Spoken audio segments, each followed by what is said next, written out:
So here I need to install this by selecting the file, then right click, then run as administrator.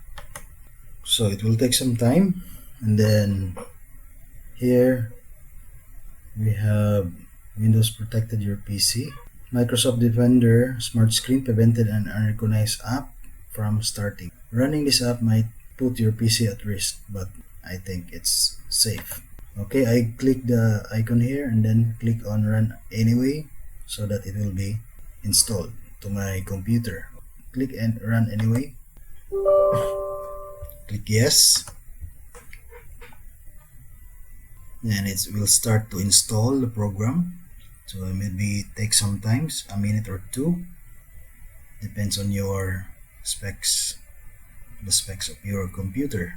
So actually it is faster because I have an SSD and my memory is about 16 GB and processor of i5. Okay, so it is done installing.